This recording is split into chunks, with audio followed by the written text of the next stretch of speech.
Então, muito boa noite a todas as pessoas presentes. Primeiramente, saudações à Casa Sueli Carneiro, a todas as pessoas que constroem, mantêm vivo o movimento neste lugar. Todas as pessoas visíveis e invisíveis. Meu nome é Luciane Ramos Silva. Estou aqui honradamente ao lado de Jussara Marçal e Saloma Salomão, para esse encontro que foi denominado pela Casa Roda das Artes, e hoje o nosso papo será sobre memórias negras. Eu vou fazer rapidamente aqui a apresentação do Saloma e da Jussara, para as pessoas que estão aqui, né, e que não conhecem essa longa biografia. Claro que é apenas um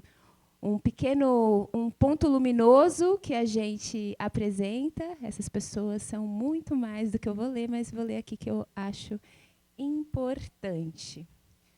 Saloma Salomão é multiartista, pesquisador e educador, cujas experiências e criatividades são voltadas para os saberes artísticos e educacionais.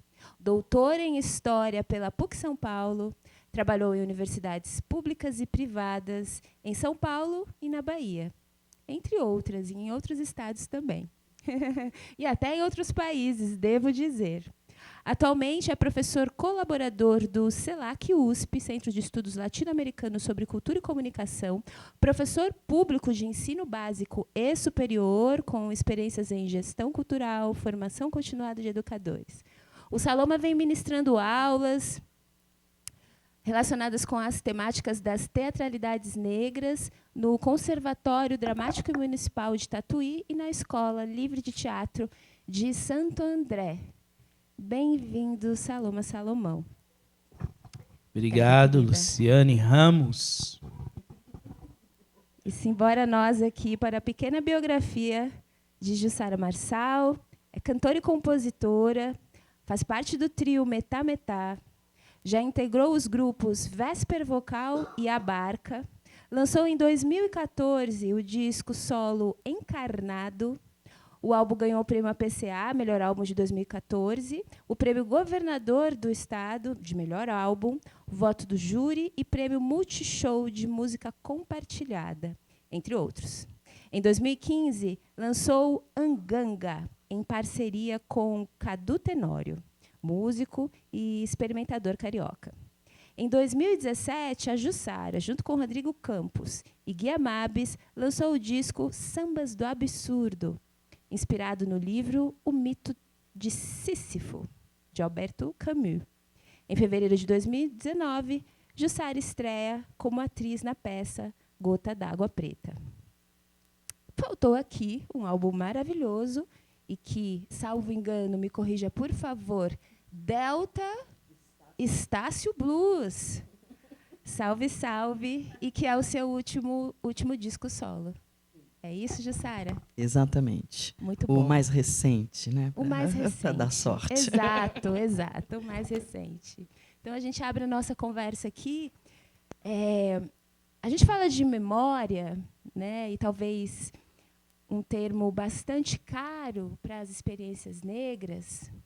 E eu gosto sempre de entender memória como recriação do vivido. E talvez o longo processo de entendimento das culturas negras no Brasil, por nós semeado, é esse entendimento daquilo que a gente vive, multiplica, cultiva, né?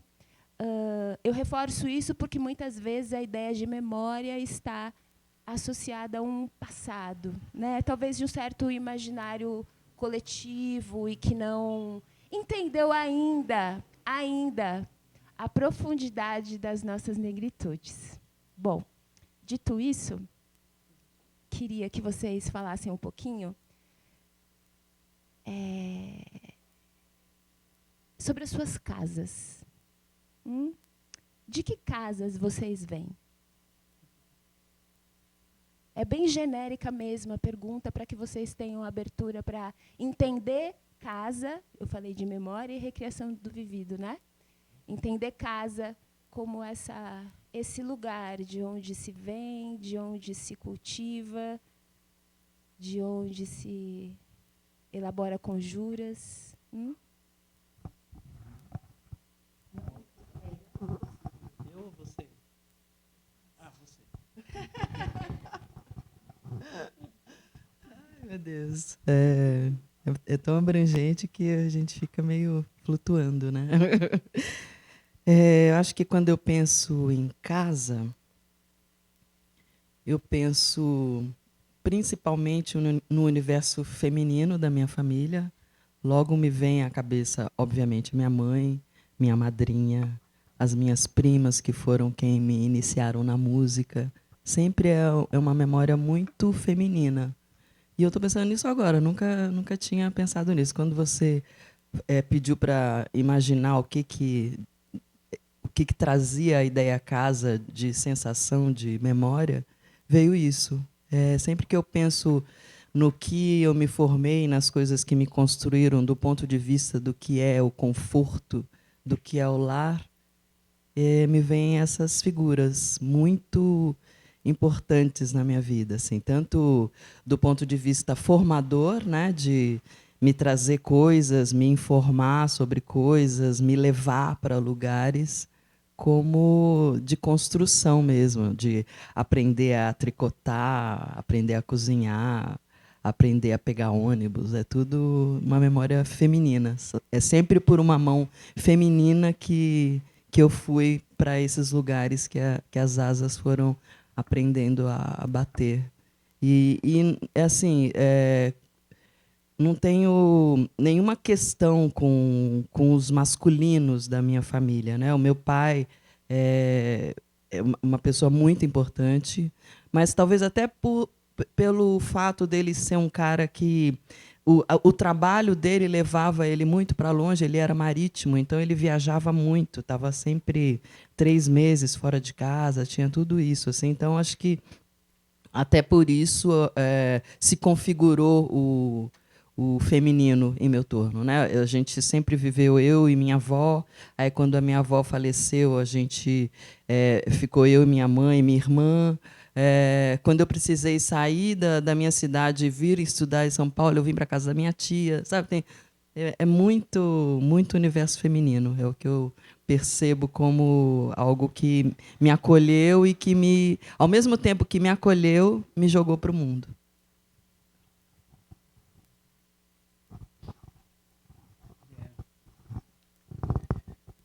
É um pouco difícil.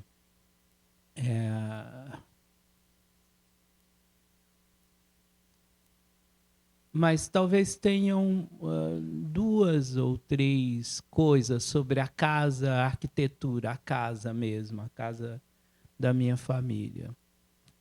Uma parte da minha infância, meus pais viviam em casas alugadas, até que a minha irmã, Regina, comprou uma casa num bairro já no fim da cidade. E lá foi o período mais estável. Então, eu tenho uma memória muito boa dessa casa, porque tinham porcos e horta, e era um quintal grande, com bananeira, com limoeiro, abacateiro, várias plantas frutíferas. E nós ficamos ali alguns anos, talvez uns 4 ou 5 anos. Então, eu tenho memória de outras casas, mas essa casa é uma casa que, para mim, parece-me que tinha uma estabilidade ali. Ali teve uma estabilidade.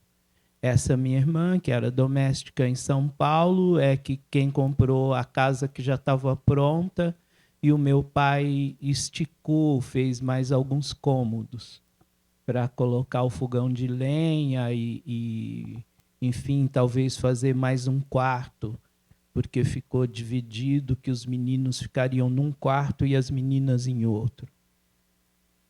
Então, eu tenho uma memória muito boa dessa casa, tenho memória dos meus irmãos mais velhos, antes deles se casarem. Tenho memória da minha irmã chegando de São Paulo de carro de táxi, isso era uma coisa muito chique. Chegar num táxi preto, aqueles carros pretos enormes, parar na porta da casa e descer pacotes de presentes. Essa memória é muito boa. E entre os presentes tinham os gibis, os cadernos e as roupas novas no pacote, que era diferente das roupas reformadas pela minha mãe, de doações das patroas. Essa roupa era muito especial e em geral, durava mais tempo que as outras e tinha, sei lá, algum carinho com aquela roupa. Então, eu tenho essa memória dessa casa na Rua Paraná, 935, na Bela Vista. Então, eu vivi lá esse tempo, até 11 anos. Depois, quando a gente se mudou para São Paulo, era uma casa pequena, de 4 cômodos, e durante alguns períodos do ano ela ficava muito cheia, porque um dos meus irmãos, aí já com filhos, podia vir com a esposa, e algum agregado também podia chegar para ficar alguns dias. Então, ali já era dormir no chão, ocasionalmente, não tanto conforto quanto tinha na primeira casa. Então, e dali para frente a coisa só desandou. Quer dizer, só desandou até um certo ponto, porque de um certo ponto para lá já não tinha mais como perder a referência. Mas, enfim, e foi se recuperando também ao longo do tempo, mas as memórias já não são tão boas quanto essas da infância, talvez porque preservadas na própria infância, eu penso. Mas ainda assim tinha uma vitrola portátil, tenho objetos que eu me lembro e gosto. A vitrola portátil, os discos da minha mãe, da Diana. A Diana morreu esses dias. A Diana,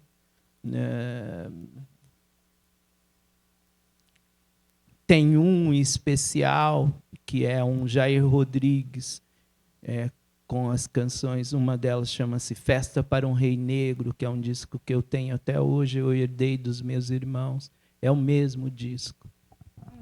Então, eu tenho essa memória do aparelho de som, do fogão a gás, fogão a lenha e o a gás. Essas memórias assim. Eu vou aproveitar que você trouxe a memória do disco.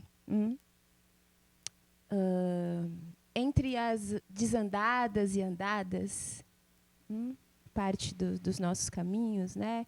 Estou pensando, Jussara veio pequena do Rio de Janeiro, Saloma, Minas Gerais. Depois a gente vai ter tempo de discutir um pouquinho essas singularidades desses territórios, se for o caso, né? Eu estou lembrando de um cartão postal que eu tenho da minha avó, a Dalice, gaúcha, que manda para o meu avô. Uma caligrafia linda, linda, linda. E que minha mãe guarda, das poucas memórias que a gente tem da nossa avó. E cá estamos em São Paulo. Tem aí Rio, tem Minas, tem um certo Rio Grande do Sul que me habita também. E é nessa cidade que é construída por esses muitos pés e mãos, né, de outras regiões do Brasil, e que fazem referência a algumas Áfricas também, que daqui a pouco a gente chega. Artistas negros na Pauliceia. Quais são os territórios estéticos aqui que vocês decidiram cultivar? A nossa conversa vai passar por alguns termos um pouco genéricos, até para dar um pouco de liberdade. A gente vai deixando específico, deixando mais próximo, né?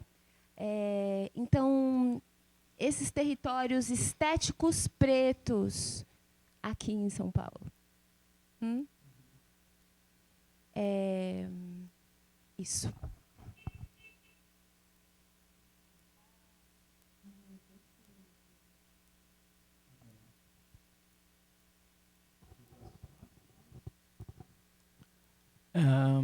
No começo dos anos 80, eu morava no Grajaú. Eu tinha voltado para Minas, vivido lá mais 3 anos, de 77 a 80.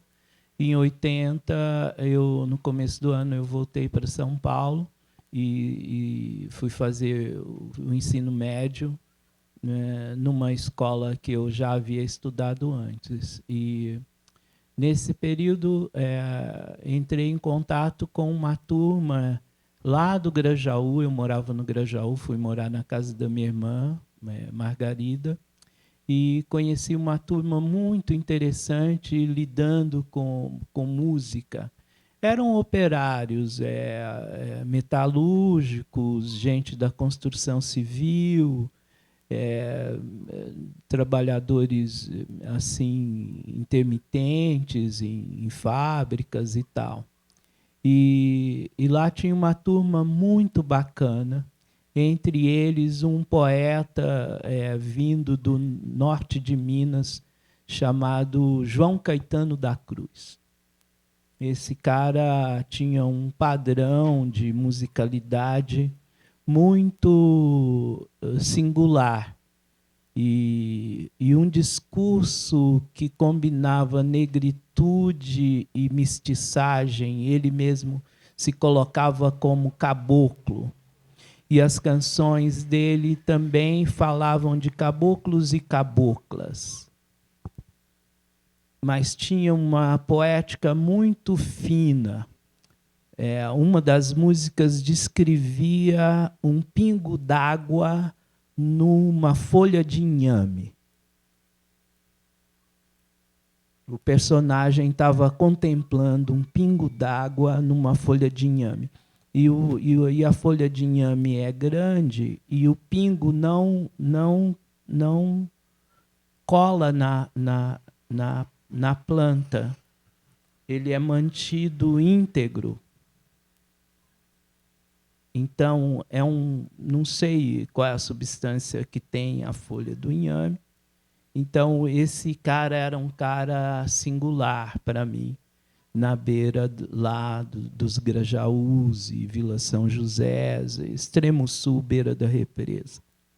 Então, eu me lembro disso. Essa memória é uma memória bacana de alguém que, de repente, eu olhei e falei, poxa, que música legal, gostaria de caminhar por aí.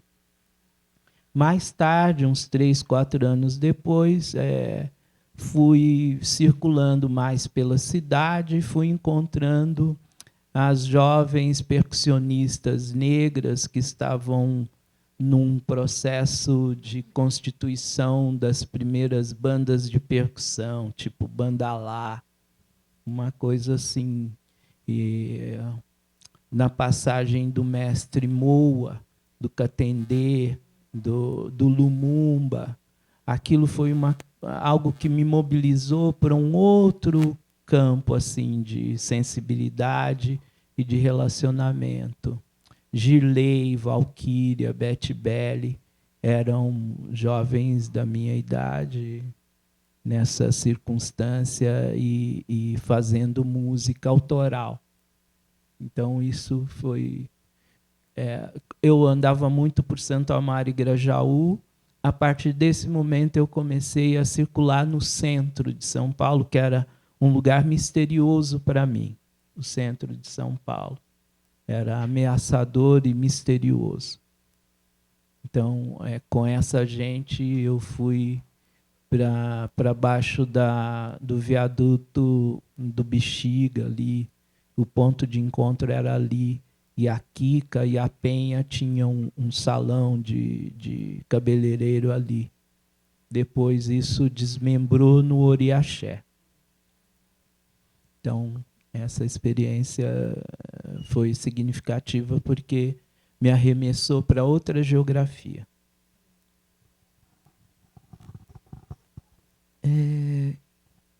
Acho que a primeira memória que eu tenho de habitar um território negro aqui em São Paulo, acho que, na verdade, eu preciso voltar um pouquinho,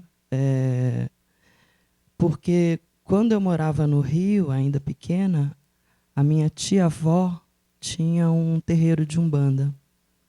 E era bem perto de onde a gente morava. A gente morava em Duque de Caxias, um subúrbio de um distrito de Duque de Caxias chamado Jardim Primavera, que de jardim e que de primavera não tinha nada. Era bem desolador assim, o lugar, né, desamparo total do Estado. Até por isso a gente veio para São Paulo. Mas eu tenho essa memória desse terreiro que a minha mãe me levava quando eu era pequena. E vindo para São Paulo, a minha mãe tinha uma coisa que é meio recorrente, né? A gente frequentava esse terreiro, mas a minha mãe super católica também.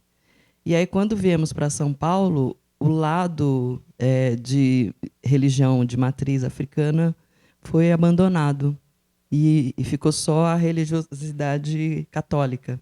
Então, toda a minha formação, porque eu vim para cá com 8 anos por aí, a minha formação foi toda dentro do catolicismo, né? Então, como é que é? Encontro de jovens, todo o trajeto, né, que você faz. E foi louco que a minha volta ao entendimento, ao encantamento com o sagrado de matriz africana foi posterior e como uma retomada dessa memória que eu tinha lá atrás, porque quando eu comecei na música, a gente formou um grupo chamado A Barca, e A Barca era um grupo que ia para os lugares para conhecer as músicas de cultura popular. E um dos primeiros encontros, antes até da Barca se formar como grupo, eu, Lincoln Antônio e Renata Amaral, a Sandra Ximenes também, que se formou o grupo depois, né? A gente foi convidado para assistir a uma festa do jongo, em Guaratinguetá. E aí foi... eu lembro assim, de como chegar naquela festa, ver aqueles tambores e aquela dança, um negócio de repente, eu me reencontrei com essa celebração, com esse tipo de celebração, com esse tipo de toque, com esse tipo de cantoria que estava lá atrás. Foi um negócio de retomada muito forte. Assim, eu lembro da emoção que eu tive quando eu entrei naquela roda. E aí, com A Barca, esse movimento se tornou sempre muito presente, né? De brincadeiras, festas populares, celebrações, tanto aqui em São Paulo como em outros lugares do país, né? A gente acabou que o grupo tinha essa vocação de ir nos lugares onde essas festas, essas celebrações, essas brincadeiras aconteciam. Aqui em São Paulo, um lugar que a gente se encontrava muito para isso era o Espaço Cachoeira, onde tinha uma figura lá, você falou dessa figura que você conheceu, eu lembro de uma figura que me impressionava muito no Cachoeiro, que era o Matusalém. Ele era muito conhecedor, né, das memórias negras, e ele tinha um traço, um desenho muito especial. A gente tinha camisetas que a gente fazia com os desenhos do Matusalém, era uma figura muito especial. Outro território negro, aí como lazer, que eu lembro assim com muita alegria, foi eu ia num espaço que tinha ali na Avenida Angélica, chamado Tibério, que era um espaço de música negra, para dançar. Eu lembro o quanto era maravilhoso ir nesse lugar com amigos, dançar nesse lugar. Depois fechou, mas era um espaço assim de você chegar e ter certeza de que você ia dançar uma música sensacional. Eu tinha alguma outra coisa que eu tinha lembrado. Um grande cantor muito querido, que foi alguém também que me mostrou muito da tradição de música negra em São Paulo, que foi Ney Mesquita. Um cantor, não conheço um cantor tão importante, tão especial como Ney Mesquita, e ele era esse cara que transitava por tudo em São Paulo. Ele era aquele catalisador que encontrava a pessoa e falava, não, você precisa conhecer tal coisa, que você precisa conhecer essa pessoa. Ele era esse cara. E aí me levou para muitos lugares de São Paulo, Vai, o próprio Ó do Borogodó, que era um lugar de samba aqui em São Paulo. Ele fazia o trânsito e levava a gente junto. Então, essas figuras são bem marcantes para mim nesse território. Obrigada. Eu queria corrigir uma falha minha ao iniciar. Apresentei nossa convidada, nosso convidado, e não apresentei a nossa intérprete de Libras. Ou, nem sei se esse é o termo correto, a nossa intérprete de Libras. Qual que é seu nome? Tuane. Muito obrigada, Tuane, por estar aqui. Que bom, que honra. Obrigada, Tuane. Arremessar para outras geografias. Parece que a gente, pessoas em diáspora, a gente vive sendo arremessado imageticamente, imaginariamente, em sonho, em feitiço, para outras geografias, né? Em corpo presente. E essas outras geografias dizem respeito, agora, o que eu quero falar, né? A algumas Áfricas que habitam o nosso Brasil e habitam especificamente São Paulo também, né? Essas muitas geografias têm a ver com uma realidade Banto, Congo, tem a ver com uma realidade sudanesa, mais relativa a um território Nigéria-Benin. Vez por outra, a gente está naquela língua iorubá, vez por outra, a gente está naquela língua kikongo. Vez por outra, a gente fala de orixá, vez por outra, a gente fala de Inquice. Estou correta? Inquice da vertente banto, certo? Bom, o trabalho de vocês, o trabalho artístico, intelectual de vocês, pisa bastante, né, nesse universo Congo-Angola, e navega profundamente em tradições como lundu, congadas, jongos e batuques, moçambiques. Então, tem uma memória banto muito... Não é só presente, iluminada, anunciada, né? Em alguns dos trabalhos que eu conheço de vocês, né? Esse dia eu estava vendo uma conversa com a professora Leda Maria, ela usa esse termo, né, que os bantos civilizaram o Brasil. Então, essa presença profunda é muito importante, né? E claro que aqui a gente pode discutir a ideia de civilização. Não é o caso agora, eu estou tomando de assalto a ideia de civilização. Há questões, né? Mas sim, civilizaram, organizaram, trouxeram riquezas e finezas. Políticas finas para a existência brasileira. Então, eu queria que vocês falassem um pouquinho, mas antes de falar, tem uma música do Saloma que eu adoro. Eu vou chamar as músicas aqui de vez em quando, se vocês me permitirem. E se não, tá tudo bem, viu? É uma música que eu guardo no coração, porque fiz parte dessa história. Não vou falar só de músicas que eu fiz parte, não. Mas Princesinha do Congo. Canta um pedacinho.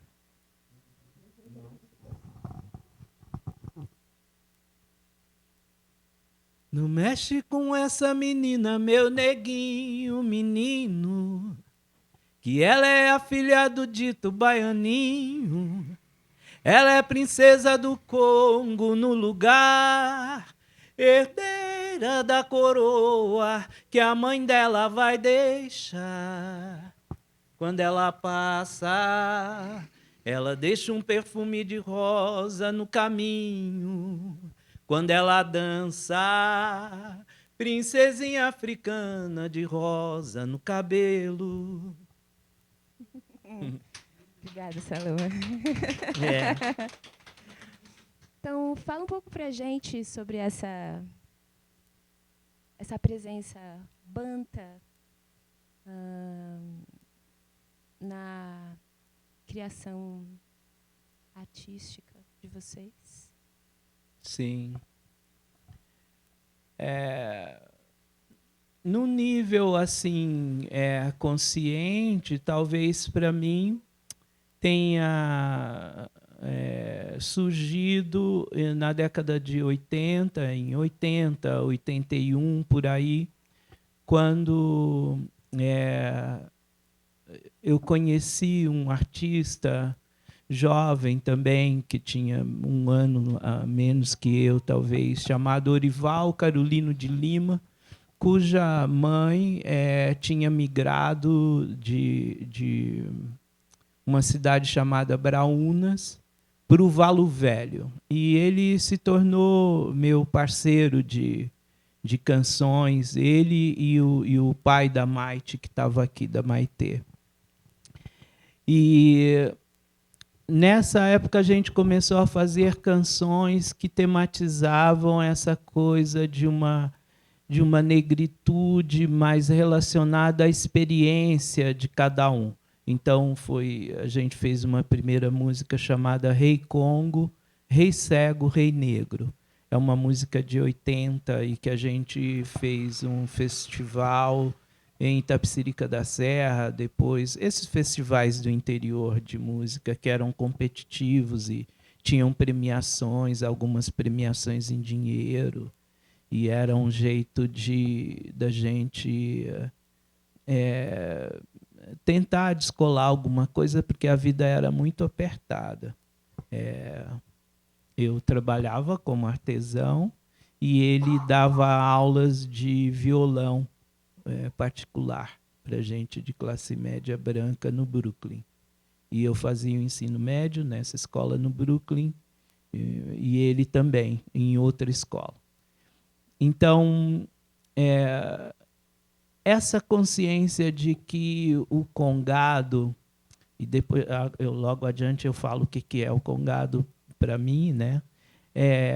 Podia alimentar uma musicalidade autoral, ela nasce nesse tempo, nesse momento, nesse encontro com o Satranga e o Luiz Rosa, cujo pai era congadeiro e folião de reis no Grajaú. Ele ainda praticava folia de reis no Grajaú na década de 80, começo da década de 80. Então a gente tinha uma proximidade com esse velho, agora eu não consigo me lembrar o nome, pai do Luiz Rosa.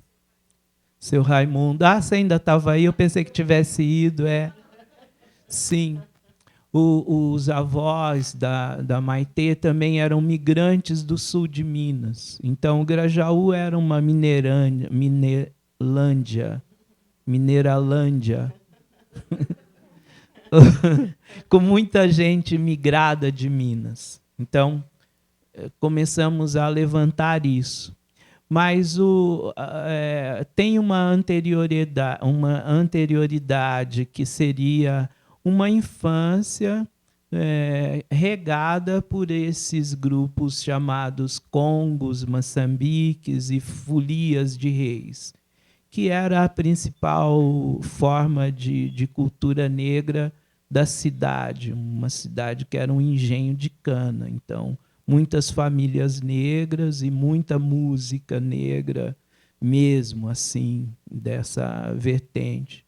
E alguns eram amigos do meu pai, frequentavam a minha casa, trabalhavam com meu pai nas obras. Meu pai era carpinteiro e tocava também, fazia instrumentos. Então, eu, às vezes, ia na casa. E um deles morava no bairro próximo do meu, que era um senhor chamado Feliciano, que era um moçambiqueiro, com o qual, já na vida de adolescente, eu comecei a acompanhar o grupo dele nas viagens para as cidades do entorno. E eu fazia isso estimulado por um velho folclorista comunista, branco, funcionário do Banco do Brasil, aposentado, que me levava e tinha gravador e gravava as canções. E ele que dizia, olha, isso é coisa do nosso povo, é do seu povo, isso é coisa de preto e tal, é legal, vamos gravar, vamos fotografar. Aí eu comecei a gravar, fotografar um pouco sem saber o que eu ia fazer com aquilo. Em 77, 8 e 9, enquanto eu estava lá em Passos, vivendo. Eu tinha voltado para Passos. Tinha saído do Parque Santo Antônio, do movimento black, de dançar soul, para a roça. Eu sou um black da roça, eu acho. Pode ser um black, eu sou um black da roça. Meio black, olhando para o James Brown com o cabelo alisado na chapinha e olhando para o seu Feliciano simultaneamente. Eu acho que foram essas duas informações. E um terreiro de umbanda que a minha mãe frequentava, minha mãe nunca foi crente totalmente em nada, mas, ao mesmo tempo, muito assim, querendo algum milagre para aquela vida apertada que a gente tinha. Então, ela ouvia horóscopo, ela punha copo na missa das 6, e, na sexta-feira, ela ia no terreiro de umbanda ou quimbanda. Hoje eu tenho um pouco de dúvida se era umbanda ou se era quimbanda, do seu Nenê, que ficava no bairro das Coimbra, e ela me levava também. Então, meu primeiro contato, talvez, com um aspecto que não fosse diretamente o Congo, mas já umbanda ou quimbanda, também é essa quimbanda ou umbanda de preto da roça, que é diferente de umbanda ou quimbanda de gente de centro urbano. E quando a gente foi para o parque, pensando em religiosidade, né? Quando a gente foi para o Parque Santo Antônio, tinha um terreiro também nos fundos do parque, onde hoje é a delegacia de polícia ali, de uma senhora, amiga da minha mãe, que era sacerdotisa ali, já devia ser candomblé, não sei, Queto, Angola, não sei. Mas essa mulher era muito amiga da minha mãe e era um lugar que às vezes a gente ia. Eu acompanhava minha mãe nessas coisas, porque meu pai tinha se tornado presbiteriano, então ele não via com muito bons olhos essas saídas assim, esses contatos da minha mãe, não. Ele não ficava fazendo crítica nem nada, mas eu sinto, eu hoje, olhando para trás, penso que a minha mãe fazia isso meio na fuga. Ela ia com ele na igreja presbiteriana num dia X, e no dia Y ela ia no terreiro do seu Nenê, ou dessa comadre dela, cujo nome agora eu não me lembro. Então, a musicalidade sempre foi o que eu extraí dessas experiências. Era geralmente o que mais me encantava. As minhas primeiras cantigas são pontos. Uma meio ponto para São Benedito, um outro ponto para Oxalá, cantigas muito curtas, com as batidas básicas da Umbanda.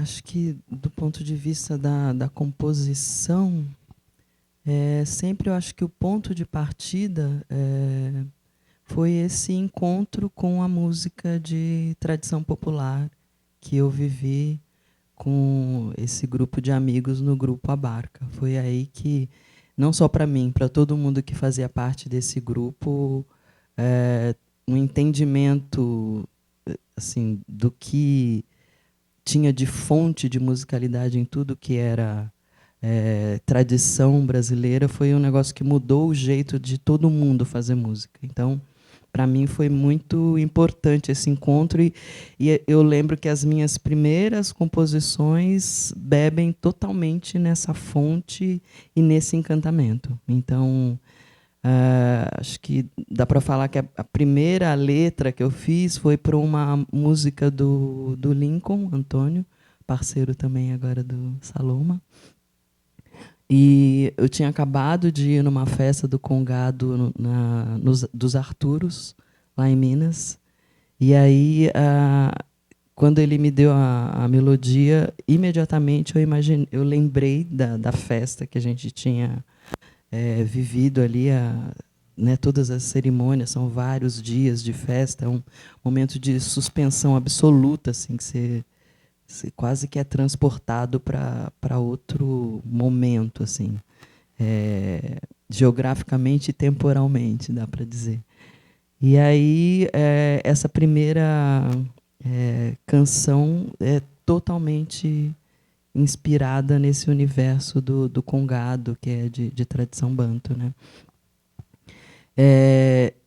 Antes a gente eu cheguei a cantar uma música do Walter Garcia e do Lincoln que já partia um pouco desse encantamento com essa tradição, chamava Jongo Tradição, a canção deles, e eu lembro de fazer parte desse coro.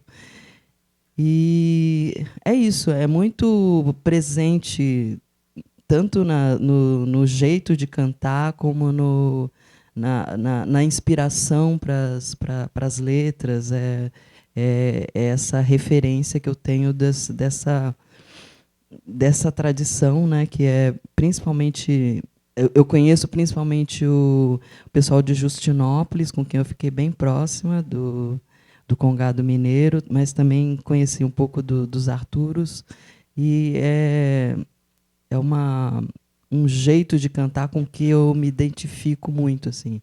E na verdade, a festa inteira, né? Eu me identifico muito com o jeito deles pensarem a festa, o jeito deles pensarem o fazer musical totalmente embrenhado com a celebração, né? Eu acho isso assim de uma riqueza absoluta. Então, vai muito por aí, assim, várias coisas que eu componho. Inclusive, tem uma parceria, né? Que é também super, super inspirada nesse universo do Congado, que é uma música que, quando o Saloma me mandou a melodia, eu me inspirei muito, foi bem no meio da pandemia, e eu me inspirei justamente num vídeo que a Luanda tinha postado numa rede social qualquer, que era um vídeo em que ela dançava, e a gente, naquele momento ali de pandemia, tudo fechado, né? E a dança dela parecia uma lua clareando, assim. E aí eu fiz toda a letra pensando tanto nessa tradição da dança e dos instrumentos, né, que envolvem essa festa. Eu falo do patangome, né? Tem toda uma coisa, mas a inspiração primeira foi justamente a Luanda. Um dia eu contei isso para ela levou um susto, porque foi uma coisa que a gente fez lá atrás. Eu cheguei a mandar uma mensagem para ela, mas que ficou perdida nos messengers do Facebook, assim. E aí muito, essa é muito dentro desse universo, né? É super recente, o que a gente fez em 2022, talvez. Eu não conheço essa canção. Posso conhecer? Dá para cantar um pedaço? Canta um pedacinho. A memória ruim. Vai lá. Tô olhando a lua brincando no céu e o clarão dela dançando no chão. Tô no passo e meu ancestral dentro de mim. Patangome que bate, rebate que nem coração. Luanda, mana, mua, vinga na rua. Clareia a noite sem fim. Luanda, mana, lua, ginga na rua. Clareia noite sem fim. Chora feito criança, sorte que tudo enlaça. Cada momento conta, todo tormento passa.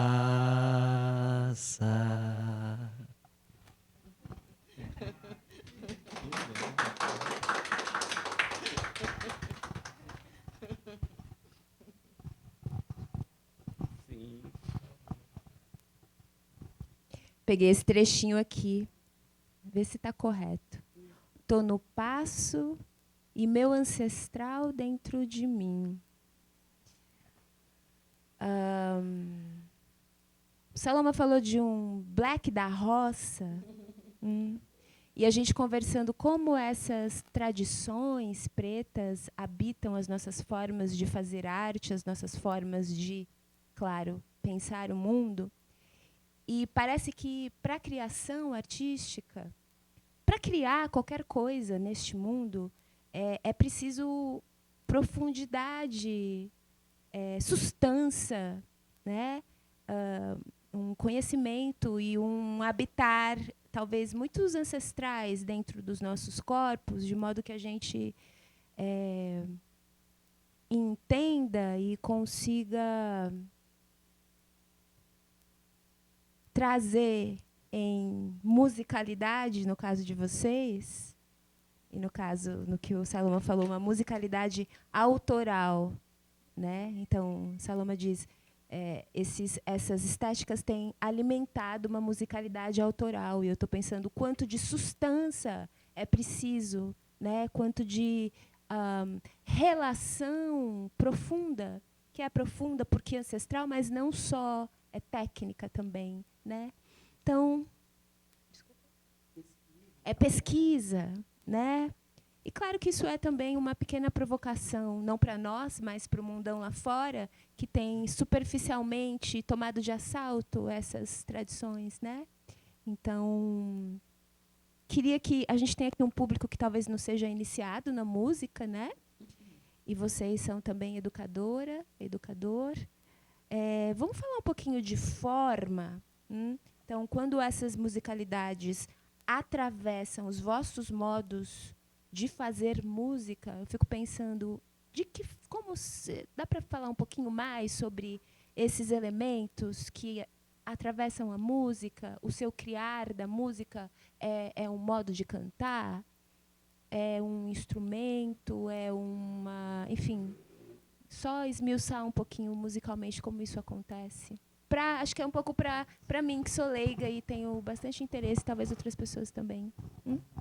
Isso, tem uma coisa que eu acho que é bem, para mim, pelo menos, é muito evidente esse atravessamento, que mudou completamente o meu jeito de cantar, que mostra bem essa diferença, né, de como, quando você tá nesse lugar de pesquisar outras sonoridades, de se abrir para outras possibilidades sonoras que não a que você é formado na escola de formação europeia, esse tipo de coisa, mudou completamente justamente nesse ponto. Que eu comecei a cantar num coro, e aí no coro você tem preparação vocal, e aí você canta num coro, você precisa timbrar a voz, você é exercitado a somar a sua voz com a da sua parceira, do seu parceiro, você é ensinado a não respirar no meio da frase, tem mil questões que você... aquela coisa a passagem precisa ser uniforme, tem várias questões ligadas ao bel canto, que aí eu tomava aquilo como parâmetro de cantar bacana, cantar bonito tem que levar em conta essas regras. E aí, quando eu conheci Pai Euclides, quando eu conheci Mestre Humberto do Maracanã, quando eu conheci Dona Odete de Pilar, o canto deles era das coisas mais emocionantes que eu já tinha ouvido, e todas essas regras não faziam nenhum sentido na voz deles. Era totalmente por outro lugar, era outro jeito de colocar a voz, outro jeito de pensar a frase melódica, e era inteiro. Eu falei, não, então acho que essas regras aí não estão valendo muito, não. Então eu precisei reentender como é que era o colocar a voz a partir do conhecimento desses cantores maravilhosos que eu fui encontrando. E é muito diferente o estofo que tem nesse canto. Era muito diferente do que movimentava o canto quando eu pensava nessas regras, do que o que movimentava o canto quando eu estava nessa situação em que essas pessoas estavam cantando. O que elas traziam de força, de vigor, de encantamento na voz, só cantar, só era um negócio, e não tinha nenhuma preocupação com essas questões que eram tão basilares naquele outro jeito de pensar a formação. Então isso foi muito importante assim para o meu entendimento, sabe?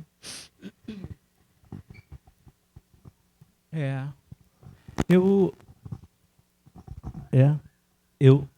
não, tá rolando aí.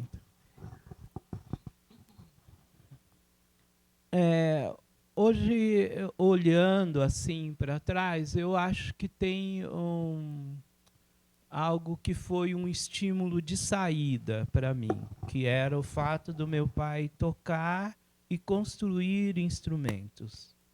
Ele fazia violões, cavaquinhos, bandolins, flautas, e ele não era uma pessoa expansiva, então ele não tinha um grupo com o qual ele tocasse.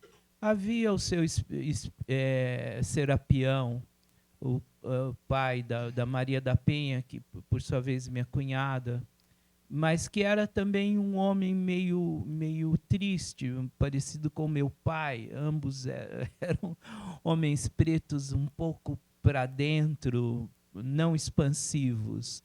E eles, às vezes, tocavam juntos. Mas, em 67, por aí, o meu irmão fez uma canção chamada A Predileta do Preto Velho, que já era meio uma canção de macumba, já era uma canção de umbanda, que ele falava de uma figura de um preto velho que fazia uma série de curas e que foi perseguido. Era uma história assim, uma canção. E eles começaram a desenvolver composições. E eu ficava olhando isso, vendo isso. Então, isso eu devia ter 6, 7. Com 13, eu comecei a fazer as primeiras canções, nesse contexto de escola. Numa escola pública, tinha uma menina chamada Susana Pimentel, que fez a harmonia. Era uma melodia muito simples, devia ter 2 ou 3 acordes, e eu cantava aquilo e comecei a fazer os festivais. Então, essa referência de ver minha mãe cantando, meu pai tocando.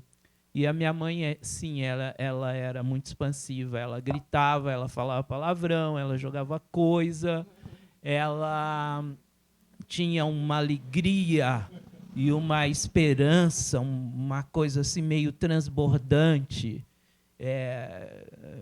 E os dois eram muito contrastivos. Hoje, talvez, olhando, não sei nem como é que era, porque minha mãe falava de sexo, minha mãe era totalmente fora da caixinha, assim, ela era bem diferentona.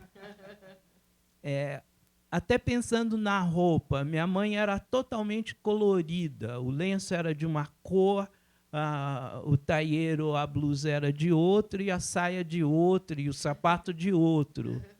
Meu pai andava com roupas, às vezes, da mesma cor. Roupas muito pobres, poídas, mas num tom de cinza para o preto, eu acho. Agora sim, né, fazendo essa visita. Mas ambos, quando estavam tocando juntos, era muito legal. Sabe, Ataúfo, vai acabar com a Praça 11. Eles cantavam juntos essa, e era uma coisa muito bonita de ver e ouvir. Essas músicas meio anos 40, 50 do rádio, que eles lá em Minas, na juventude, deviam ouvir. Então, eles cantavam ainda isso nos anos 70, até o começo dos anos 80. Eu tenho gravação de áudio deles cantando em finais da década de 80. Então, eu acho que esse estímulo ali familiar, os irmãos, o pai, o outro estímulo vindo da rua. E quando eu cheguei em São Paulo, que fui para a escola, esse estímulo vindo da escola, que tinha música na escola, tinha flauta doce, era uma escola de branco. Nós éramos uns 10 pretos na escola inteira em 4 períodos. Em 3 períodos, eu acho. Então, era uma escola racista, mas tinha música, tinha teatro. Então, uma outra forma de estímulo. E depois as bandinhas de garagem, como essa que eu comentei com Satranga de Lima e o pai da Maite, e a Marlene, o Boca, era uma turma assim. Dessa bandinha de garagem para outra bandinha de garagem, para outra bandinha de garagem, até chegar no primeiro álbum com essas músicas gravadas em estúdio que a gente pagava caro, tinha que fazer poupança para poder gravar 4 músicas. A gente poupava durante um período para poder entrar num estúdio. Fora isso, gravava na garagem mesmo. Então, esses vários estímulos. E talvez ali por 80 abriram um centro cultural lá em Santo Amaro, no Mercado Velho, que durante o governo do Guarnieri, iam uns caras lá, uns caras desimportantes dar aula para a gente, tipo Capinã, e Lucrugli. Uns caras assim apareciam lá e davam uns cursos para a gente, lá na periferia. Devia ser o começo de uma política cultural em São Paulo, 80 e poucos. Então, esses vários estímulos. Mas a autoria começou a ser importante, eu acho, que em 79, por conta da relação com esse poeta comunista, branco, lá do interior de Minas, folclorista, porque ele organizou um festival e levou uns artistas de São Paulo. Um percussionista chamado Bira da Silva, que é o cara que mais tarde fui descobrir que é o que toca percussão no Chico e Caetano ao vivo no Castro Alves. Levou um dos músicos que acompanhou o Vandré no exílio, e um cara que foi muito impressionante, chamado Joãozinho Terra, que faleceu durante a pandemia. Esse cara foi com um disco gravado às próprias custas, sem capa, e ele vendia o disco durante o festival para nós. Então, ali, olhando, vendo o João, olhando aqueles caras grandes, né, já assim, relativamente famosos e tal, ligou uma outra coisa. Esse caminho é um caminho bom. E o festival de música que teve confirmou isso por conta da colocação da música que eu cantei. Então, isso foi... E depois essas experiências meio de escola, do movimento social. Não tinha lugar para tocar, então a gente tocava na igreja, porque os padres, você falou dos padres, né, da teologia da libertação, incentivavam isso, que era um jeito de atrair mais jovens para o movimento social. E na escola, eram esses lugares que a gente tocava. Então, a autoria vai se forjando nisso, nas relações de amizade, nos festivaizinhos, nos showzinhos de escola e igreja. Eu lembrei de uma coisa importante também nessa construção da minha musicalidade, que foi justamente, você falou do Oriaxé, né, que virou Iluobá.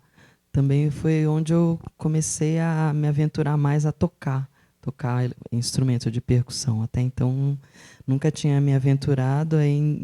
Foi em 2000 que a Valquíria Rosa, 2002, eu acho, a Valquíria Rosa chamou para que tinha esse grupo que estava retomando e tal. E aí foi aí que eu encontrei as meninas, a Beth, a Girley, a Dri. E aí a gente começou tocando no Oriaxé e em 2004 fez a transição para o Iluobá. Então toquei surdo, djembe, toquei agogô, tudo movida por esse grupo que tocava na rua, né? Então foi bem importante assim esse encontro com as meninas. Eu posso só completar? Agora, a Ju falando, o meu primeiro instrumento foi o tambor, né, um atabaque, emprestado de um terreiro de Umbanda do Vaz de Lima, que a minha irmã frequentava. E antes desse, o meu pai tinha me ajudado a construir um tamborzinho usando a estrutura de um coqueiro, um tronco de um coqueiro. Me lembro disso também. Meu pai tinha me ajudado a construir esse tambor. Foi meu primeiro tambor. O segundo tambor já foi um atabaque mesmo de um centro de Umbanda. Mas na escola eu comecei a tocar flauta doce, e foi da flauta doce que eu estou fazendo a transição até hoje para a transversal. Continua sendo um instrumento muito difícil para mim. Mas a voz, hoje eu já consigo controlar melhor e usar melhor, sem tanta regra. A Ju estava falando dessa coisa da regra, né, escolar. Eu só tive a regra num pequeno período da faculdade de música, que eu não terminei, mas fiz uns 3 anos e tinha canto coral e tinha canto também. Mas nunca segui, não. Talvez os melhores professores tenham sido aqueles do disco mesmo. Ouvir muito disco, ouvir várias vezes a mesma canção, até que entendesse o contorno melódico daquele, sei lá, Morro Velho, por exemplo, né? Do Milton. Eu vou passar por um próximo assunto, depois a gente pode voltar para quando a gente abrir a conversa para o nosso querido público. Esses dias eu estava dando uma aula e eu passei um vídeo que tinha uma narração de um filósofo. Eu sou professora universitária, eu dou aula para um curso de graduação em dança. Então, eu estou dando uma disciplina que é sobre danças afro-diaspóricas. E começava assim: na África, o rei dança, o filósofo dança, etc, etc. Ele diz: Mandela dança. Então, a gente estava discutindo a dança, né, como uma experiência fundante nos modos de interpretar o mundo africanos no continente e, de alguma forma, ou de muitas formas, aqui.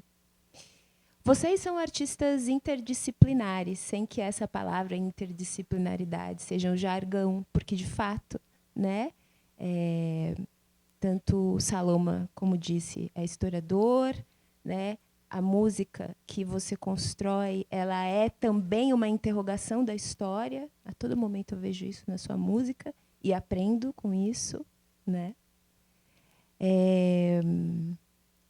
Jussara também tem uma passagem pelas letras, né? Jussara é educadora também. Então, eu queria que vocês falassem um pouquinho sobre essas navegações entre as áreas e em que medida vocês constroem os vossos discursos sobre o mundo artísticos, né? Se isso se essas relações acontecem de maneira proposital, se isso enfim, imperativo nos vossos modos de criar. Assim, acho que muito, de novo, volta a essa questão, né?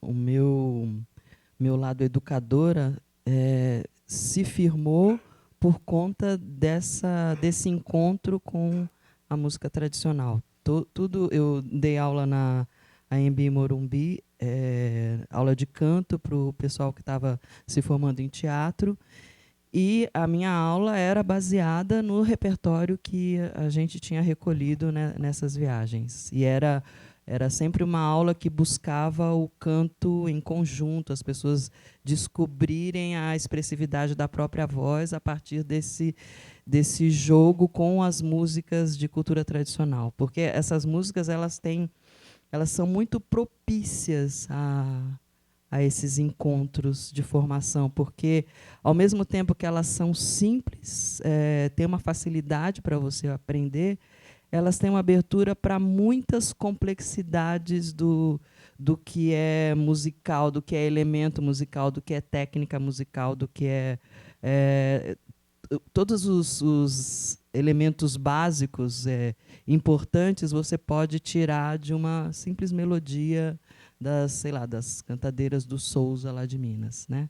O canto é simples, você aprende, mas aí você pode abrir voz, tem uma coisa de contagem de tempo que é bem complexa, apesar de ser super fácil de aprender. Então, isso é muito propício para o ensino. Então, foi uma coisa que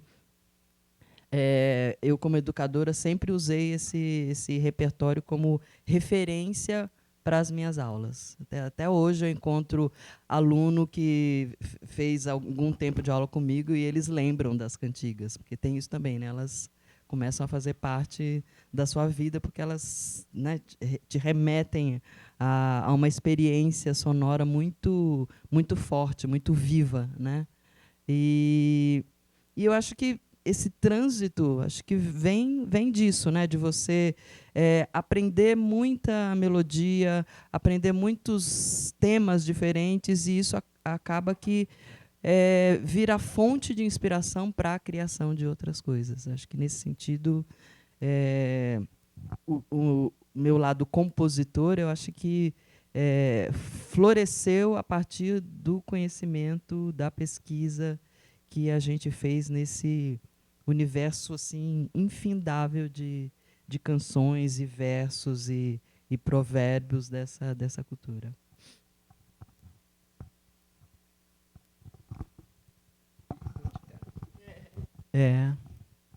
Eu já passei pela situação de prestar um concurso e uma das professoras, querendo me desclassificar a priori, falar: olha, eu estou vendo aqui seu Lattes, não dá para saber se você quer ser artista ou se você quer ser professor universitário.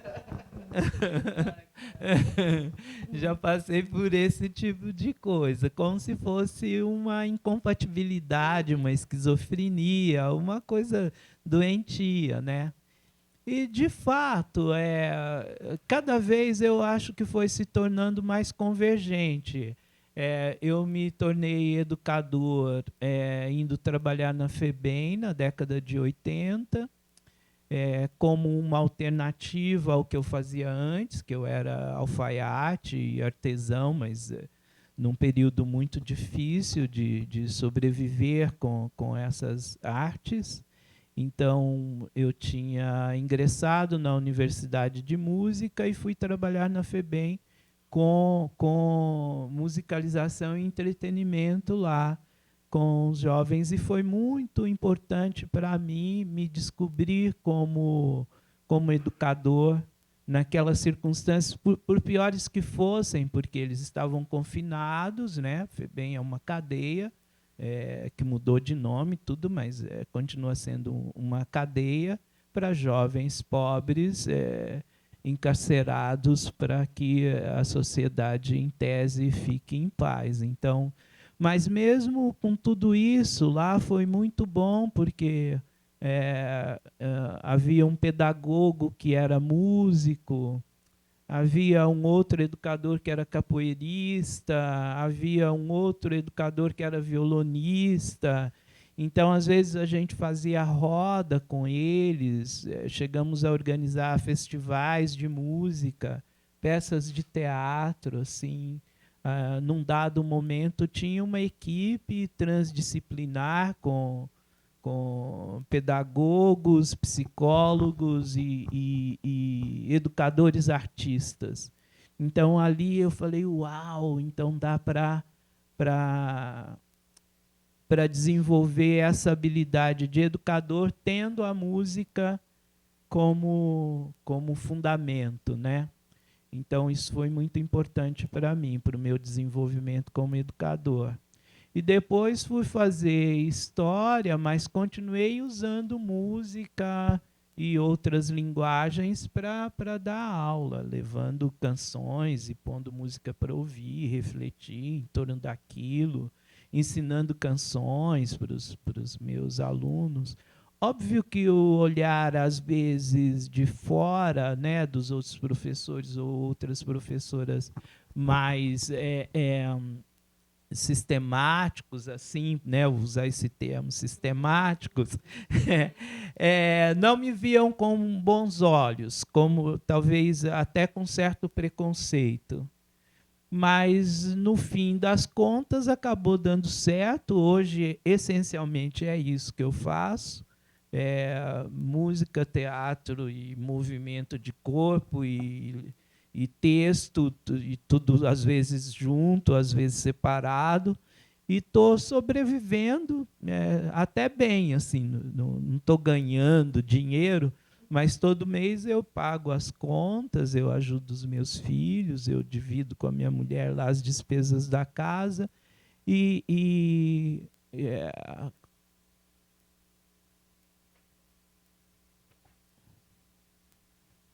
estou muito feliz que tenha dado certo, porque podia ter dado errado.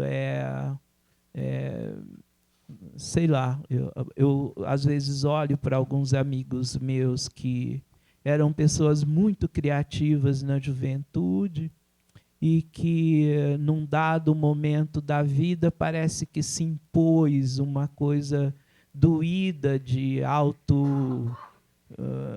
castração criativa em prol de uma garantia, de um trabalho. E eu acho que, intuitivamente, eu fiz o que era melhor dentro das minhas condições. E estou muito bem com isso hoje. Você falou essa incompatibilidade que alguém viu no seu currículo, né, que é meio...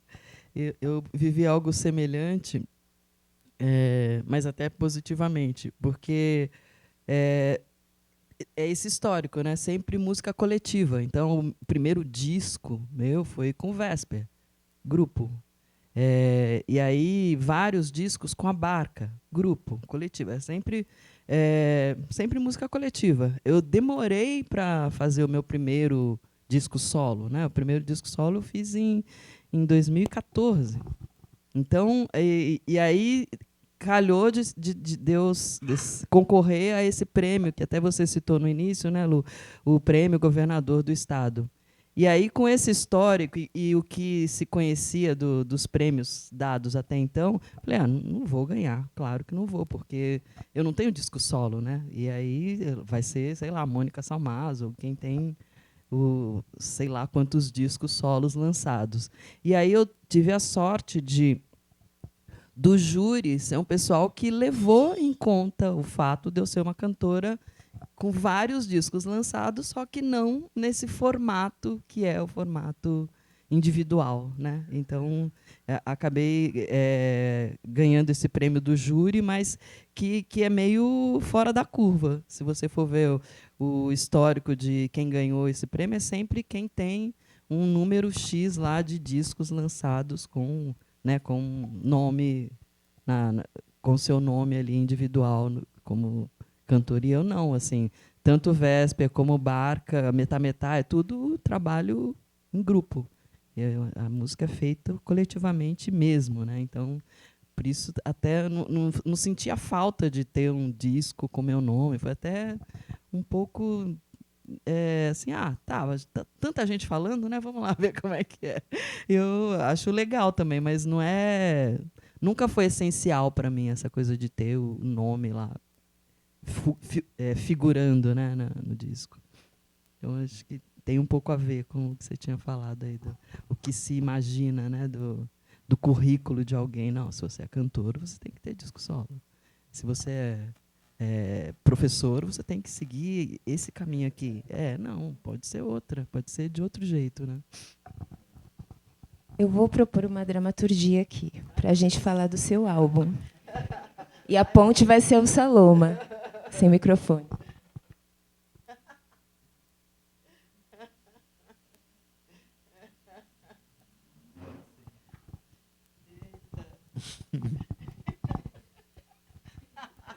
O que veio lá? O que essa lua aprontou? Oh, mar, oh, mar, oh, mar. Oi, Calunga, oi, Calunga, oi, Calunga. O mar é fruto da saudade, chorei lágrimas de sal. Oh, chorei lágrimas de sal. O mar é fruto da saudade, chorei lágrimas de sal. Oh, e quem não chorou? Quem deixou o seu amor pra trás chorou. Quem deixou a sua engoma. Quem deixou o seu amor pra trás chorou. Quem deixou a sua engoma. Chorou Kung, chorou Luba, Chokui também chorou. Machangani também chorou. Chorou Kung, chorou Cuba, Bakongo também chorou. Suahili também chorou. Oh, mar, oh, mar, oh, mar.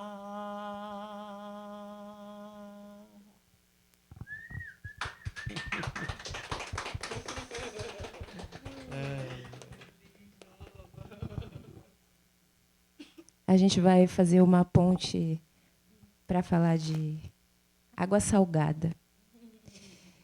Delta Estácio Blues. Bom, vamos começar por delta. Delta, na geografia, são vários braços de água, de rio, que desaguam. Não sei se que desaguam no mar ou que desaguam em outro rio, né? Tem o delta do Mississippi, o tal do Deep South, naquela área onde o amor e o terror em terras estadunidenses conviveram, né? Tem o delta do Níger também, ali na Nigéria, né? É o delta do rio Níger, mas é na Nigéria, onde a Shell explora petróleo e as pessoas nativas, os africanos, os nigerianos, vivem o cúmulo da miséria. Bom, então tem essa relação entre o amor e a dor. Quando a gente fala de diáspora, a gente, né, um dos sentidos de Calunga é transbordamento, né, diz Fouquial. Mas tem também a dimensão da catástrofe, né? Choramos, né? E o que fazemos com esse sal? E daí, Jussara, essa pergunta, na verdade não é uma pergunta. Queria que você falasse sobre esse álbum. Tem o delta, o deságue, os diversos braços. Ali tem samba, tem heavy metal. Estou correta conceitualmente? Modos distintos de estar no mundo, que você está botando ali para conversar. Tem blues, tem blues, tem blues. Tem um pensador chamado Cornel West, um afro-americano, que ele vai trazer uma ideia de amor catastrófico, catastrophic love. Né? E ele vai dizer que o amor catastrófico é uma resposta ao terror. É uma resposta criativa ao terror. Claro que ele está falando ali de um contexto, né, específico, Estados Unidos, naquele tempo lá, das chamadas Lei Jim Crow. Então, como é que você, Jussara, e os seus, né, porque você já disse que você cria junto, como é que você fez desaguar essas diversas vertentes, né, que são predominantemente vertentes de música negra, né, nesse álbum que eu aprecio pra caramba? Que massa. Delta Estácio Blues. Bom, vamos começar pelo conto, microconto, na verdade, que o Rodrigo fez para a música que levou o nome. Ele se inspirou no Robert Johnson, imaginou, porque na história de Robert Johnson, em algum momento ele some, ele toca um violão mais ou menos lá, e aí, em um momento, ele some, fica quase 2 anos sumido, e quando ele volta tocando um violão que encantava todo mundo. Tipo, nossa, o que aconteceu com esse cara, né? E aí ele conta uma história que ele encontrou, fez um pacto e tal, numa encruzilhada e tal. E aí o Rodrigo imaginou que nesses 2 anos que ele ficou sumido, na verdade, ele veio parar no Rio de Janeiro, encontrou os bambas do Estácio, e aí os bambas do Estácio ensinaram ele a tocar aquele violão que virou violão, né, do blues e que inspirou toda a música americana. E eu achei essa história muito legal, né? E até então eu não tinha pensado nessa música específica, o nome dela virar o nome do disco. Mas aí é aquela coisa, né? Você termina, tem lá o repertório, você fica pensando na ordem, sabe bem o que é isso, né? Aí pensa na ordem, essa música aqui.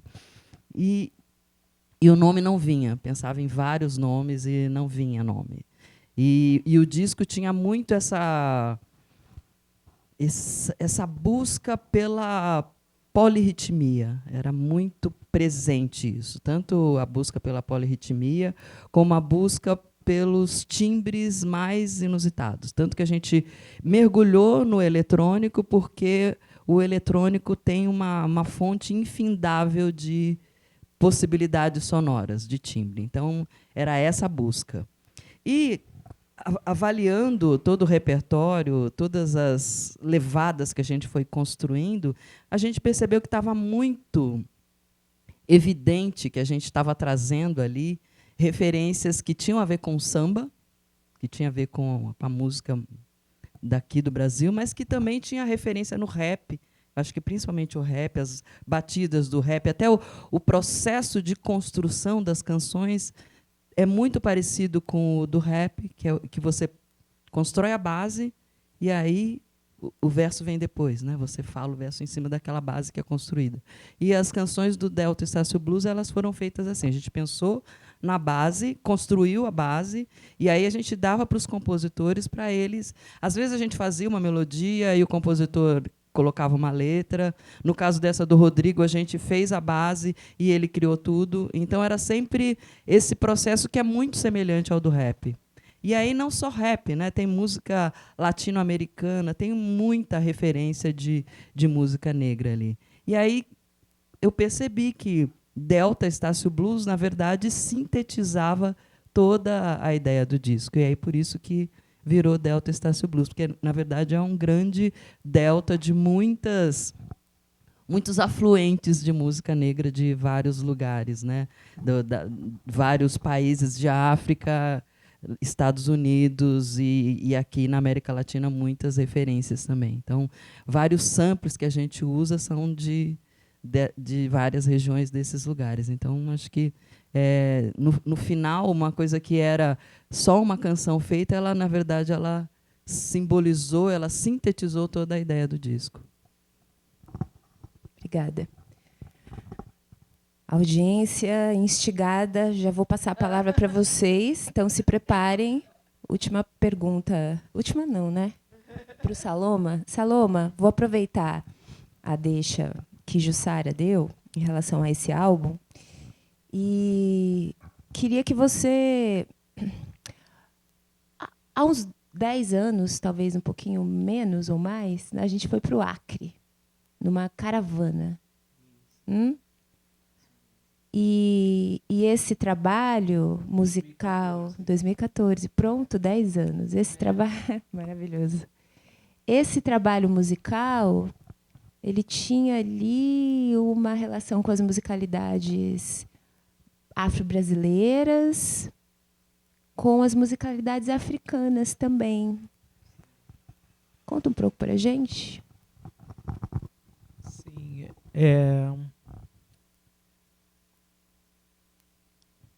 tem sido uma tônica, né? Quer dizer, quando eu era pequeno, lá em Barbacena, ou já aqui em São Paulo, passou por aqui uma mulher africana, sul-africana, que aos poucos a gente foi descobrindo a importância dela, chamada Miriam Makeba. E lá pelos anos 80 a gente conseguiu acessar o disco chamado Sangoma. E a partir do final de 80 ficou mais fácil acessar conteúdos. Ainda eram importados os discos, né? Então a gente não tinha um acesso assim direto, tal. Mas foi chegando Fela Kuti, foi chegando Youssou N'Dour, foi chegando, enfim, música mais ao sul.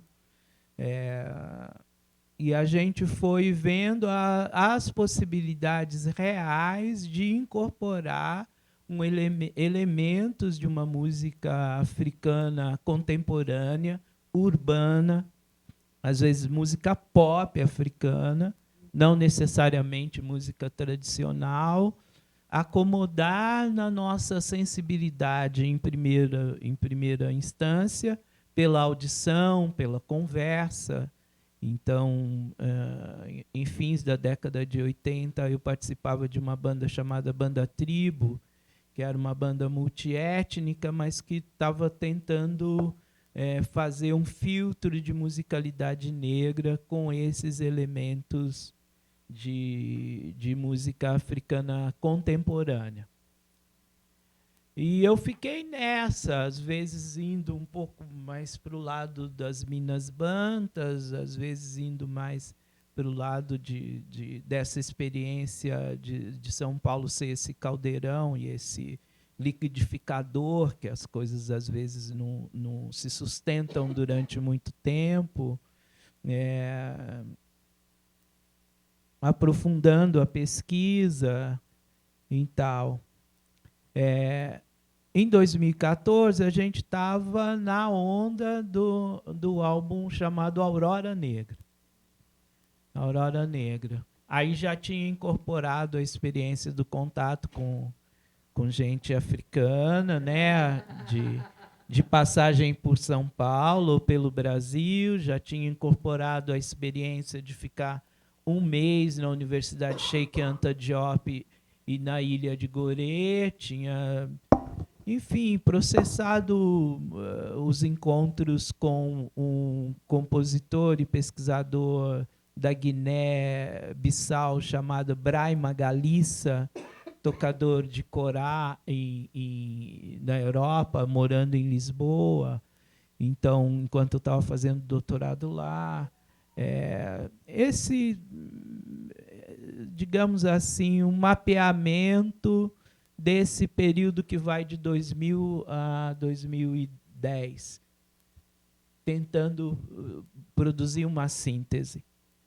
Foi quando a gente foi para o Acre com esse repertório do Aurora Negra,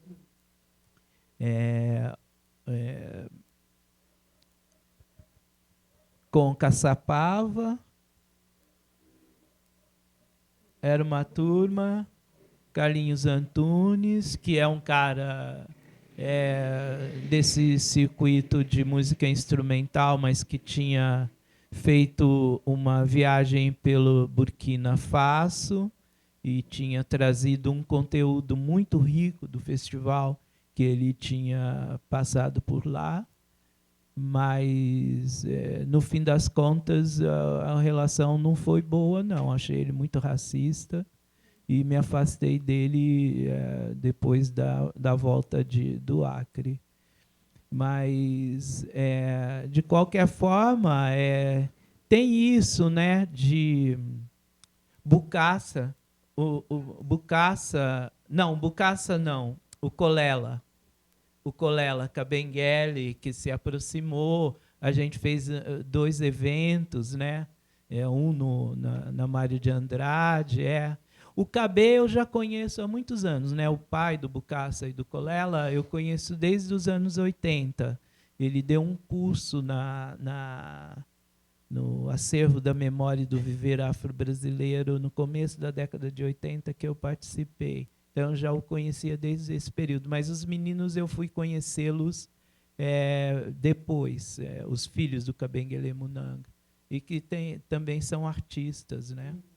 Então, tinha toda essa coisa, né, da gente tentando expandir para a dança e para as outras coisas. E aí, lá no Acre, conhecemos uma pianista jamaicana incrível, pesquisadora também, e eu que nunca tinha ido para o norte, foi uma experiência incrível, né? Andar pelas margens do Rio Branco e trocar com aquela gente toda lá de Rio Branco e outros pontos do Acre. É isso aí. E o Saloma diz que está ruim da memória. Então, eu passo a palavra para a nossa plateia para colaborarem com esta conversa. Deu para esquentar um pouquinho? Posso levantar e levar o microfone aí para vocês? Eu senti firmeza. Boa noite, boa noite. É muito bom ouvir vocês, enquanto mais velhos, falarem. Acho que serve de muita inspiração para mim, enquanto um entusiasta do audiovisual, enquanto vocês são entusiastas da música, né? Enquanto ainda mais novos. E vendo o Saloma falar, me veio o lugar de... Eu venho no mesmo lugar de periferia e sempre venho para o rolê do audiovisual, então acho que sempre eu acabo retornando as minhas aspirações em telas visuais e vem uns questionamentos muito na minha mente ultimamente sobre o que seria para um jovem periférico quando a arte chega antes do crime.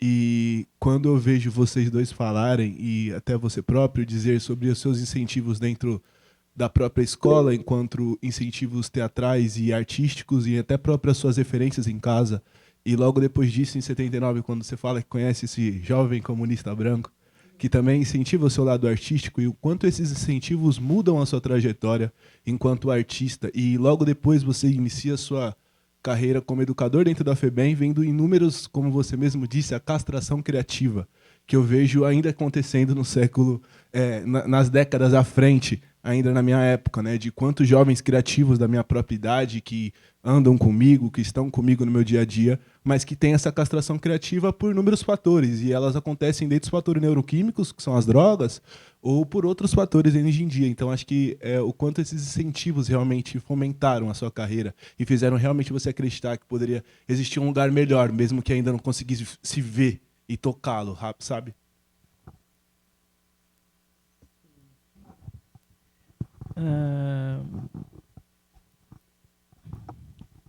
Então, droga também tinha muito. Eu fumei muita maconha, tomei muita pinga e só andava com maconheiro e pinguço.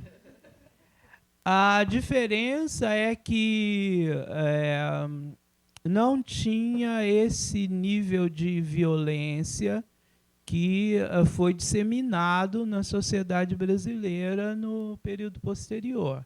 Mesmo assim, eu tive amigos que entraram em níveis de dependências absurdas e sofreram as consequências disso, entendeu? Então, eu nem poderia levantar muita bandeira contra a droga, porque eu gostei muito de droga. Não droga, mas gostava muito de fumar maconha, e quando apareceu o pó eu também experimentei, eu fiz várias experiências. E esse era um dado do comportamento da juventude nos anos 70 e 80. Quando eu falei do meu irmão, a primeira vez que eu vi gente fumando maconha foi nos fundos da minha casa. E depois é que minha mãe foi falar: o que eu quero aquilo lá, meu filho? Mãe, os rapazes estavam fumando maconha. E isso em 70 e X. Ou menos de 70, em 70 talvez. Porque no final de 70 a gente se mudou aqui para São Paulo. Entende? Então, vamos com calma e vamos ser sinceros também, né? Vamos desmitificar a coisa. Agora, o ponto que chegou é um tal abandono social e uma comercialização tão radical de tudo, em que a drogadição atinge preferencialmente a gente pobre. Porque o rico continua cheirando muito. Se você vê o Nelson Motta falando, ele que fez filme criticando o Tim Maia, ele era o maior cheirador de todos, o maior dependente, e passou mal, mas teve tratamento, sobreviveu. Entende a diferença? Então, se tem algo que eu possa te dizer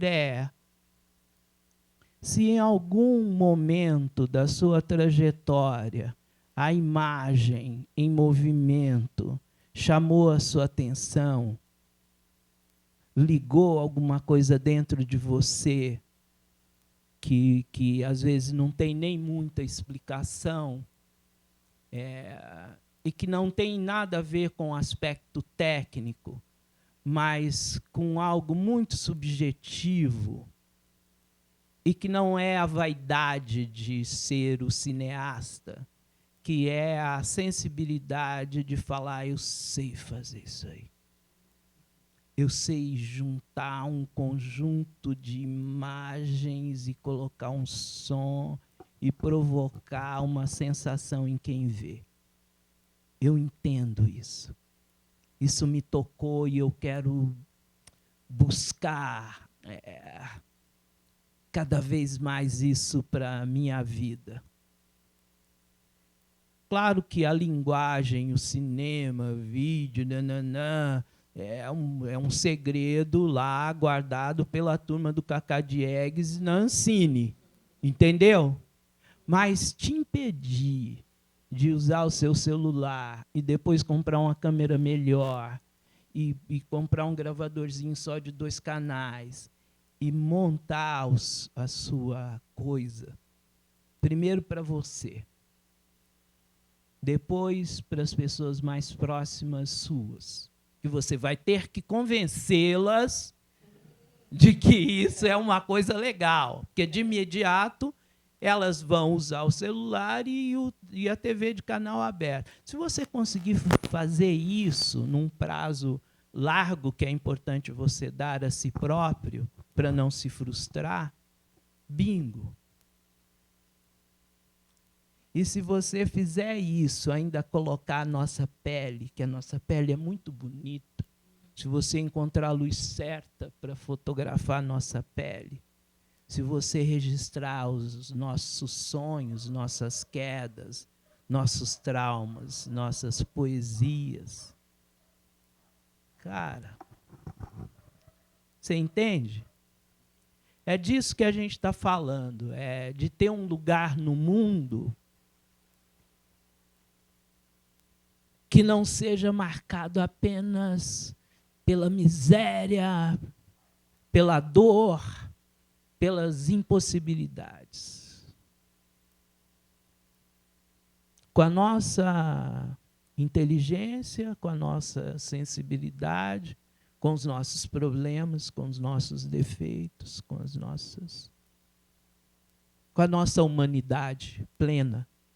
E com a nossa humanidade a gente pode fazer tudo que qualquer outro ser humano faz. Evidente que tem os impedimentos. Então, não é a Utoptura da Globo, tudo depende de nós, não é isso que eu estou dizendo.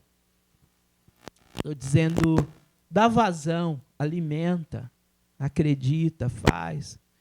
Procura saber se tem outras pessoas fazendo junto, para fazer junto, ajuda eu essa dica para fazer junto, pode fazer separado, pode fazer junto de novo, pode fazer separado, e seguir sua vida.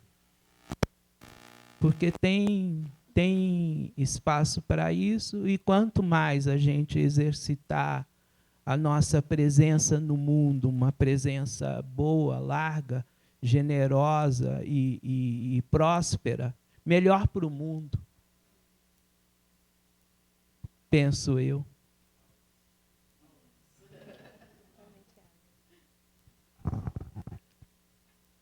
Mais perguntas, imaginações, reflexões, sentimentos, a flor da pele.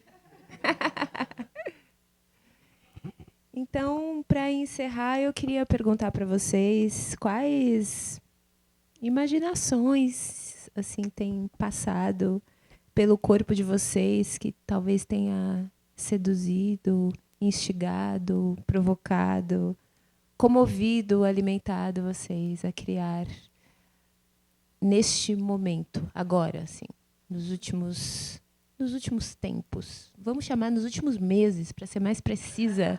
Afinal, eu fui muito genérica.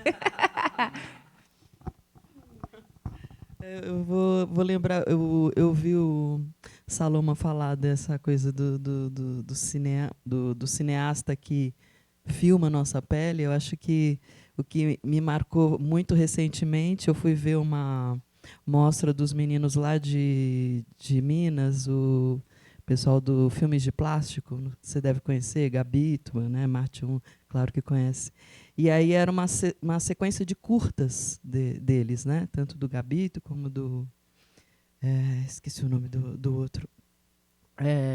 Mas o que mais me pegou foi que eu acho que o primeiro filme deles, que é um curta sobre uma banda de lá, que é Pelo de Cachorro, e aí o filme começa com justamente a filmagem muito de perto da pele de um menino bem preto, retinto, e é lindo. Assim, era lá no Cine Sesc, que é aquela tela gigante, e era maravilhoso ver aquele rosto preto sendo filmado com a luz certa. Assim. Eu falei, nossa, olha quantas possibilidades. E esses caras do Filme de Plástico, eles estão fazendo uma revolução no cinema. E é um cinema feito em grupo, são 4 caras, e aí um ajuda o outro, um pensa... o André Novaes, estava sendo o André, poxa vida.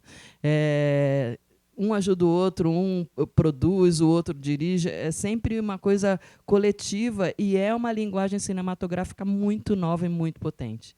Então, isso me inspirou muito, assim, de ver aquelas imagens feitas, né, eles mesmos falam, começa com uma câmera meio ruinzinha, exatamente como você falou, e aí melhora a câmera. E é isso, esse jeito, acha o jeito de fazer.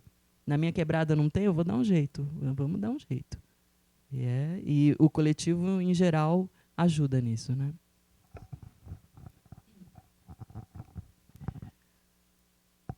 Então, eu tenho buscado nesses últimos tempos um negócio que eu comecei a chamar de contrapontística negra,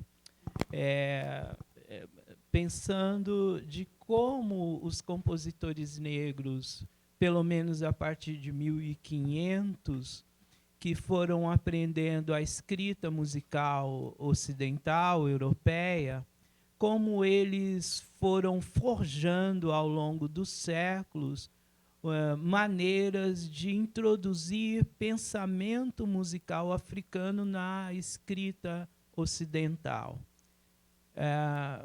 Qual é a minha elaboração mais recente? Que a música não acontece no corpo.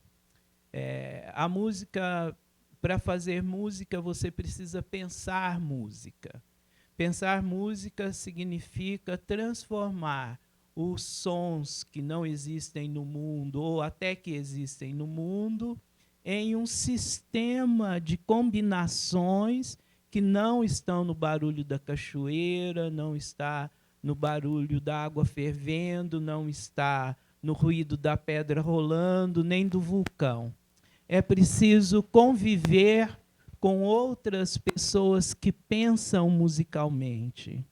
E é preciso apreender dentro de um grupo de pensantes e fazedores de música com essas combinações desses códigos que podem ser expressados nos objetos sonoros ou fônicos, chamados de instrumento.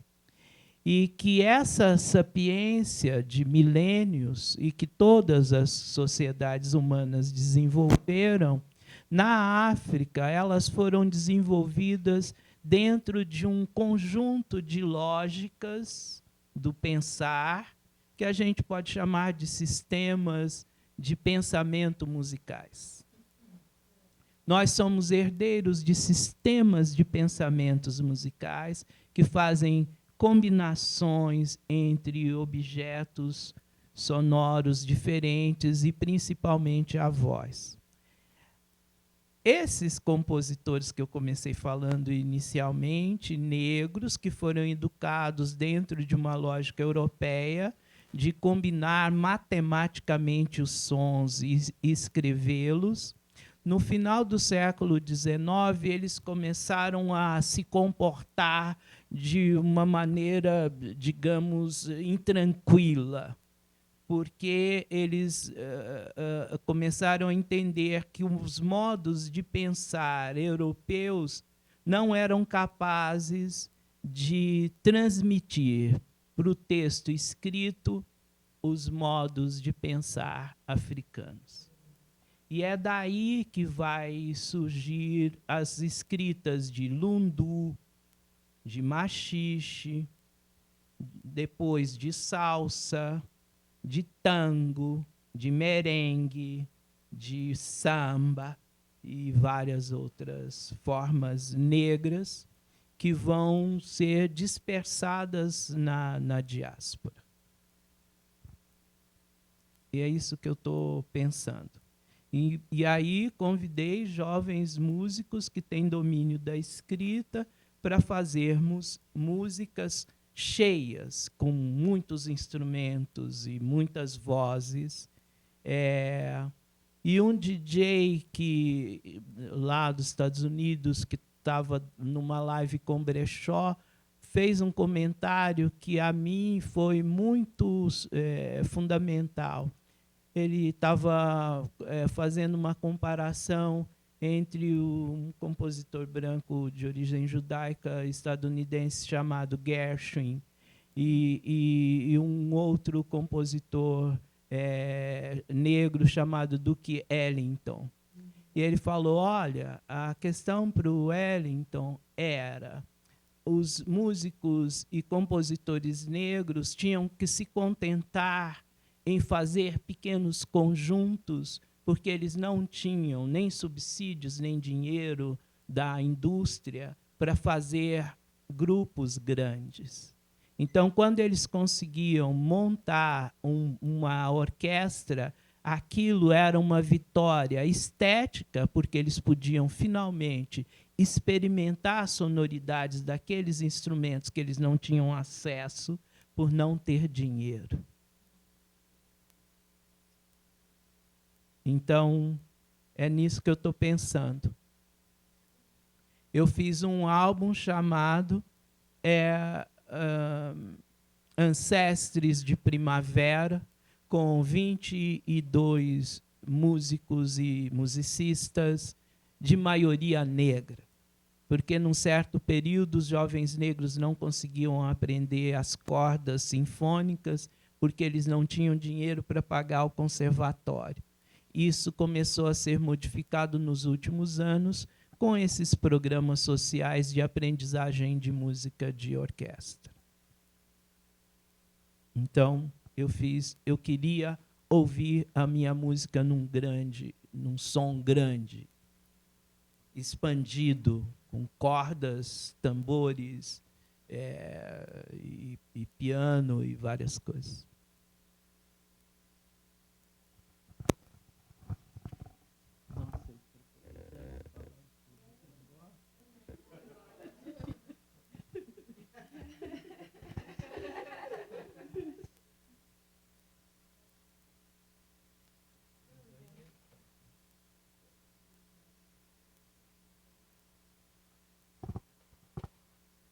Enquanto Jussara volta para a gente se despedir, vamos aproveitar o tempinho. Saloma, conta um pouquinho para a gente sobre a sua aventura com as teatralidades. Dá para falar um pouquinho? Bom, quando eu tinha 9 anos, lá em Barbacena, não é Barbacena, mas é perto de Barbacena, em Passos, sul de Minas. Os meus irmãos e uma professora negra que eles tinham, que era uma coisa importante, ter uma professora negra, no final da década de 60, em Passos, Minas Gerais, levou a cópia manuscrita de uma peça chamada Arena Conta Zumbi, que é do Guarnieri, o mesmo que foi secretário de Cultura quando eu era jovem aqui em São Paulo, e Augusto Boal. E os meus irmãos e um grupo de jovens entrou numa garagem, no subsolo da igreja que estava sendo construída, onde meu pai trabalhava, e montaram essa peça. E eu assisti aos ensaios, quando eu estava aprendendo a ler e a escrever. Então, meu exercício de leitura era do texto da peça. E, ao vê-los montar durante um ano, sei lá, meses, eu memorizei o texto, parte do texto e as canções.